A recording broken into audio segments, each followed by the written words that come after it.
ভালো মগুল আমাকে ইলাম বাজারে ধরল।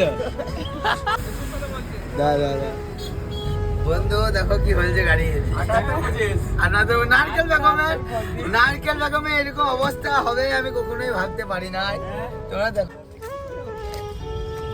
এ বন্ধু কি করে হলো। হায় হায় এ কেসে হুয়া।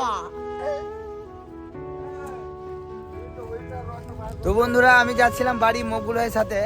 আর যাবার পথে দেখি যে আমাদের নারকেল বেগমের লিফটের বাঁ দিকে দেখো সেট সমেত কিন্তু খুলে পড়ে গিয়েছে।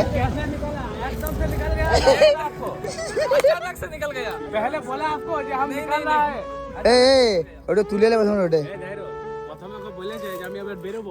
বন্ধু কষ্ট এই হলো কষ্ট। দেখো মকবুল ভাই ও সত্যি মকবুল ভাই জবাব না কিন্তু এই হলো আমাদের ভালোবাসার মানুষ।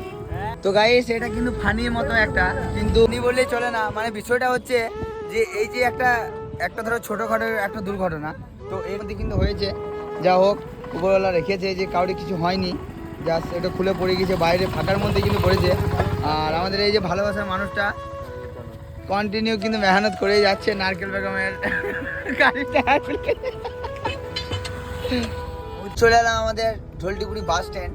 আর এই যে একটা বন্ধুর সাথে দেখা। ভালো মঙ্গল ভাই আমাকে ইলাম বাজারে ধরল।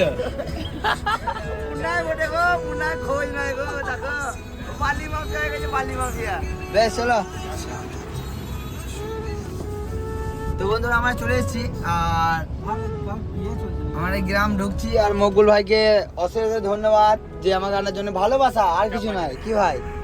আর এই যে আমাদের দাঁড়ি নাগিন আমাদের। তো ভাই আবার দেখা হবে পরে, ঠিক আছে? তো আমরা এখন চলে যাবো বাড়ি।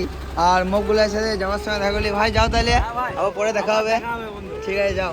তো ঠিক আছে বন্ধু চলে ভাই চলে যাবে এখন লোডিংয়ে। তো একবার মকবুল ভাই গাড়ির লুকটাকে দেখে নাও। যদি রাস্তাতে মানে মকবুল ভাইকে দেখা যায় নাম্বারটাও দেখিয়ে দিচ্ছি 4410 15 নম্বরের গাড়ি, ঠিক আছে? তো চলো বাই বাই।